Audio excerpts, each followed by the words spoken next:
লিবিয়ার উপকূলে নৌকাডুবিতে ২৬ বাংলাদেশের নৌকাডুবিতে মৃত্যু ৪। উত্তর আফ্রিকার দেশ লিবিয়ার উত্তর-পশ্চিম উপকূল আল হুমুসের কাছে দুটি পৃথক নৌকাডুবির ঘটনা ঘটেছে। এর মধ্যে ২৬ বাংলাদেশিকে বহনকারী একটি নৌকাডুবে ৪ জনের মৃত্যু হয়েছে। একই এলাকায় আরেকটি নৌকাডুবিতে প্রায় ৬৯ জন সুদানি ও মিশরীয় যাত্রী বিপদে পড়লেও প্রাণহানির ঘটনা ঘটেনি। লিবিয়ান রেড ক্রিসেন্ট জানায়, বৃহস্পতিবার রাতে প্রায় ১০০ জন যাত্রী বহনকারী দুটি অভিবাসী নৌকা উল্টে যায়। প্রথম নৌকাটি থেকে ৪ জন বাংলাদেশির মরদেহ উদ্ধার করা হয়েছে, বাকিদের উদ্ধারে কাজ চলছে।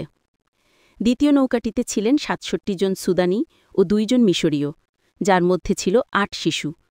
ঝুঁকি থাকলেও সবাইকে জীবিত উদ্ধার করা হয়। দীর্ঘদিন ধরেই ইউরোপে যাওয়ার ঝুঁকিপূর্ণ রুট হিসেবে লিবিয়া পরিচিত। ২০১১ সালে মুয়াম্মার গাদ্দাফির পতনের পর দেশটি অস্থিতিশীল হয়ে পড়ে এবং মানব পাচারকারীদের প্রধান ট্রানজিট পয়েন্টে পরিণত হয়। বর্তমানে লিবিয়ায় ৮ লাখেরও বেশি অভিবাসী অবস্থান করছে। অধিকার সংগঠনগুলো জানিয়েছে, লিবিয়ায় অভিবাসীরা প্রায়ই নির্যাতন, ধর্ষণ ও চাঁদাবাজির শিকার হয়।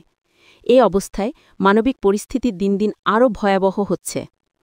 অন্যদিকে অবৈধ অভিবাসন ঠেকাতে ইউরোপীয় ইউনিয়ন লিবিয়ার কোস্টগার্ডকে সহায়তা দিলেও সেই কোস্টগার্ডের সঙ্গে মিলিশিয়া গোষ্ঠীর সম্পর্ক ও অভিবাসীদের উপর নির্যাতনের অভিযোগ রয়েছে। মানবাধিকার সংগঠনগুলো বলছে, সরকারি উদ্ধার অভিযান কমে যাওয়ায় ভূমধ্যসাগর এখন আরও বিপজ্জনক অভিবাসন পথ হয়ে উঠেছে।